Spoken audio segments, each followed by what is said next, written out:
This is gonna be a video that's broken up into multiple things. I'm not really worried about the aesthetics and stuff like I normally am. It is what it is. It was actually part of unlearning my perfectionism, of realizing that all as nice as the videos and the cute pictures and all the editing is, it doesn't really make or break my story. And again, that's not shade to people who do, because I used to be that person who was like stressed, but that's kind of the reason why I'm late on these videos. So all that being said, I'm just flowing as the words come. So the last video talked about loneliness, and I want to identify two parts of that loneliness. Loneliness for me was something that came from shifting, meaning shifting once again into a motherhood role, of shifting and shedding, I should say, old versions of who I was, who Faith was. That was scary for me.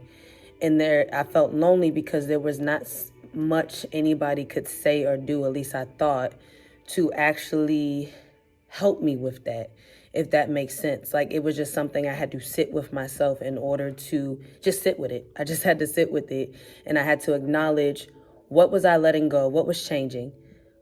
Things that I could control, things that I couldn't control, like body changes, for example. It was hormones. I couldn't really control that. I could regulate them with herbs, the holistic care, and things to help kind of support that. But it was a lot, and that played with my mental. I felt crazy a lot of the times. I felt nuts. And I know a lot of pregnant women talk about going through these changes. So to me, even though it was normalized in a sense of changes outside of my control, just for me personally, it was a lot, because I it wasn't like I could just go to somebody who was currently pregnant. To me, this is how I felt. There's one side. I couldn't go to somebody who was pregnant and just say, give me exactly what you went through and how you dealt with it, because realistically, that's still a different perspective. Everybody, pregnancy hits differently. Shifting hits everybody differently. Although there might be certain things that are similar, like I experienced anxiety in this, I experienced depression is this is what helped me cope. That's still, everything is still personal. So I was getting stories saying, oh, you should do this. This is why I felt. You should try this. This is what I experienced in pregnancy. Some of them are helpful, but a lot of them just overwhelmed me, because I was getting too much information when realistically I just needed help with regulating. And I realizing that regulation had to come from me, which goes back to therapy. I had to take responsibility in what worked specifically for Faith, adapting certain concepts of what people told me, but in shifting and body changes and hormonal changes, it was just a lonely feeling of shedding. Okay, these things no longer work for me. What's new? What else works? And when it was one of the most painful physically things, but also mentally, I was tired. I was shedding, again, all the logistics that come with pregnancy, but no one really talks about the heaviness of mental and the spiritual strain that was going. I was developing a new level of trust over to God. I was just like, I had to let go of, well, I need this plan. I need plan A, B, and C, or D.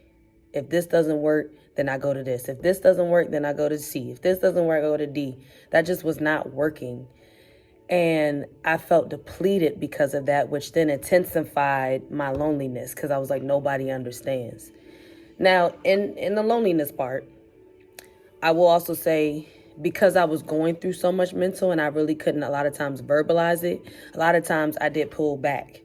Remember, I acknowledged the fact that there were some things I just had to experience for myself and just had to figure that out, take accountability. But in doing so, that required me to pull back from certain things and certain people. People who just wasn't willing to understand me, people who may have just been busy, life, and understand that it's just not the right time. But then there was just people like, I had to sit in silence sometimes. I had to literally feel